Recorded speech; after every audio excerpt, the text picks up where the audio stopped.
Hey everybody, welcome back to the Court of Random Opinion. My name is Lauren Neidigh. We'll do a quick stream this morning because the court has unsealed Justin Baldoni's responses to Leslie Sloane's interrogatories. Last week when they did the motion to compel, this document was submitted under seal so the public couldn't see it. But then yesterday they decided to lift that, and this morning it came out. So we'll go through that together in just a second. It's not too long a document. I haven't seen, when I skimmed it, I haven't seen anything too crazy, but I don't, like I said, I skimmed it, so I don't know if there's anything really too substantial in there, but we're going to find out together. And then I have to get back to work, unfortunately.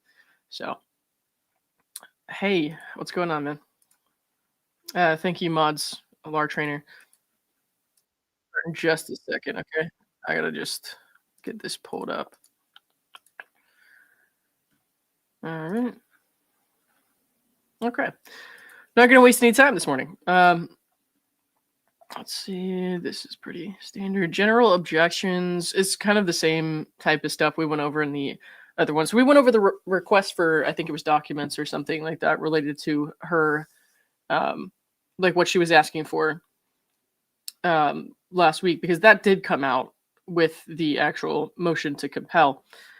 And we got to see like why they didn't want to or think that they should, I guess, produce the documents that she was asking for.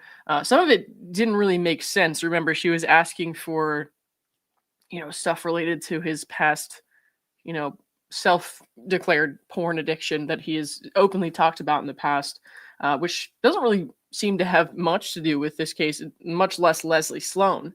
But I guess Blake Lively has alleged that he showed her or talked about showing her porn or something. So, she likes to exaggerate, it seems.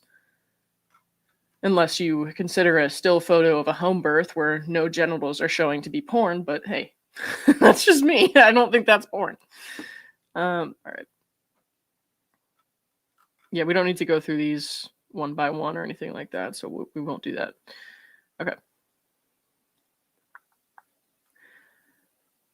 Objections to definitions. We're just going to get to the questions and answers here.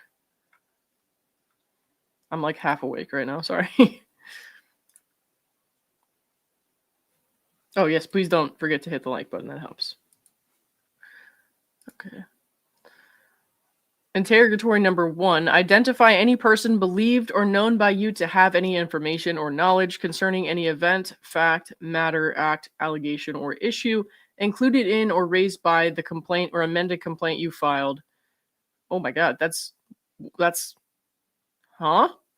lot. Okay. Let's see. Responding, we'll read through the whole thing. A lot of times the beginning of these answers are the same, so it looks long, but we won't have to go through this every time. Responding party incorporates by reference his general objections. He objects to this interrogatory on the grounds that it's vague and overbroad to the extent it seeks any information or knowledge concerning any event, fact, matter, act, allegation, or issue.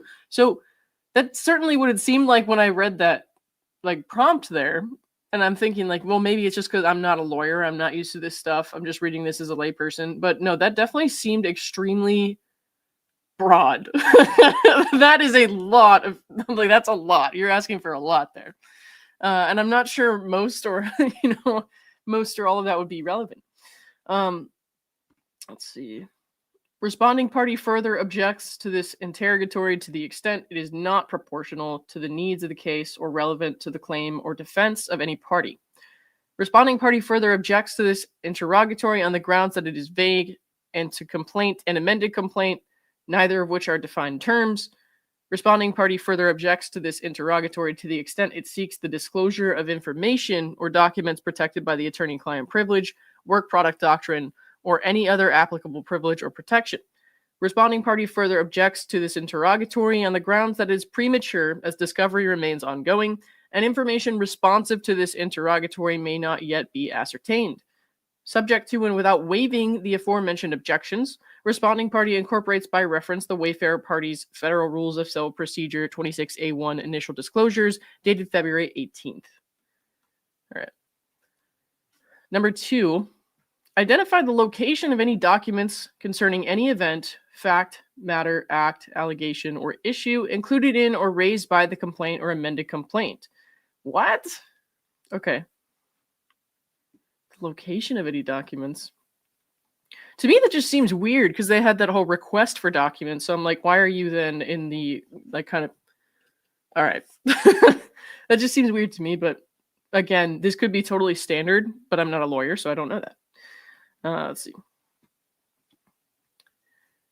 And then again, they're objecting on the grounds that it's premature as discovery remains ongoing. And then if you guys don't remember, Sloane had filed, because Leslie Sloane is the one who is submitting these interrogatories. These are responses to her. So Sloane is the one who wrote a letter to the judge somewhat recently and complained about how they were using discovery as a hunting license, and then complained about like how many requests they had made or something like that. And then come to find out later, the Wayfair parties had written a letter to the judge even more recently where they showed like how many requests had been made and how like insane it was. So yeah, it's all it's a lot. All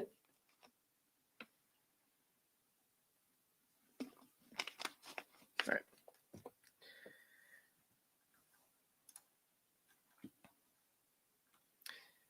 Number 3, identify each person you allege Leslie Sloane communicated with regarding the Wayfair parties.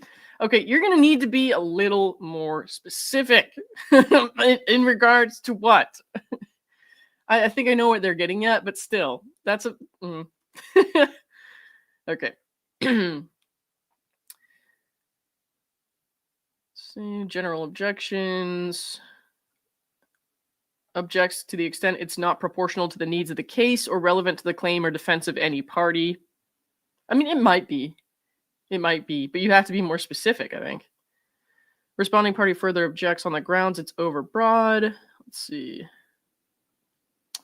In light of the foregoing objections, responding party will not respond to this interrogatory at this time. Responding party states that he is willing to meet and confer with propounding party regarding this interrogatory. All right, number 4, identify each defamatory statement you allege Leslie Sloane made concerning any of the Wayfair parties.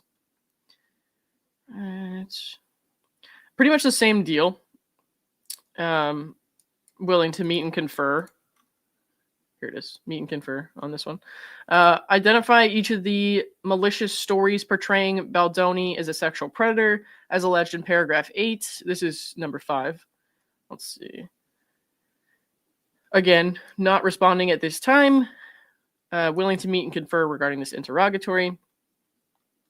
Let's see. Number 6, identify each journalist mentioned in paragraph 233 of your amended complaint, which states that Nathan started hearing from other journalists that Sloane was planting negative stories about Baldoni and was under the impression that Baldoni's camp had broken the truce. I mean, I guess they could answer this one. Yeah. To the best of responding party's knowledge, Nathan was referring, among others, to Sarah Nathan of the New York Post and an unknown journalist at the Daily Mail. Gosh, doesn't anyone want to talk to the Guardian? All right. Number 7, identify each of the stories critical of Baldoni, including that Baldoni was a sexual predator ahead of the film's release, as mentioned in paragraph 282 of your amended complaint. Okay. See, this is another one where they're like, we'll meet and confer, but he's not going to respond at this time. Okay. Also, premature, discovery's ongoing. So a lot of these are exactly the same answer.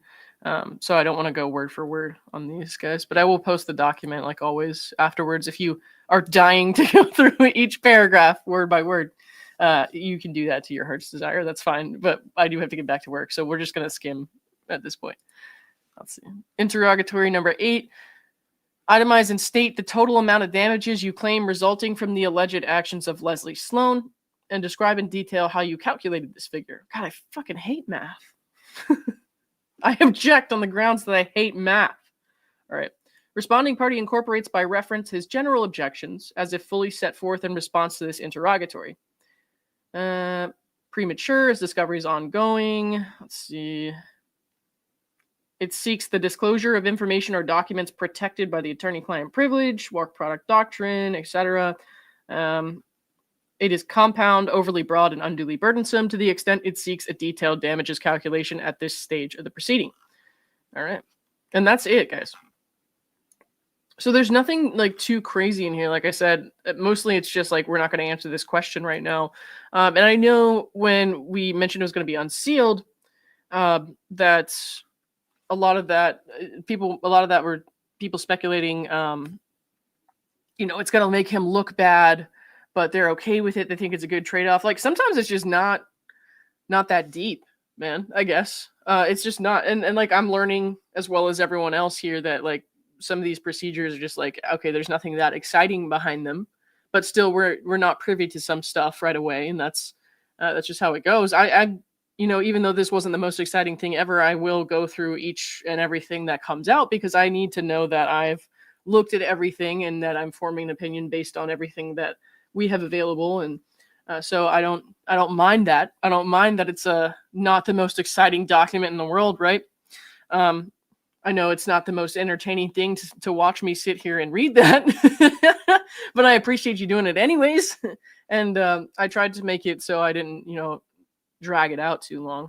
So anyways, like I said, I'll post the document in the comments as soon as I finish this stream. And I got to get back to work. I'll be back if anything else comes up, later in the day, which based on what was coming out yesterday regarding like the death threats and all of that, it seems like there's a lot of craziness going on outside of the court. So I don't know. I'm sure you guys saw the threat against Sarowitz, where somebody had set fire to a trash can on his property, threatened to kidnap his daughter, and all that stuff. Kim, thank you for the 5 Pacer fund. Thank you very much. I appreciate it. I'm going to throw that back at you, though, on a different stream. All right. Guys, if you're not subscribed to my friend Kim there, you definitely should be. So go check her out. If one of the mods could post a link to her channel, that'd be cool. If not, then I'll post it in my description when we're done here.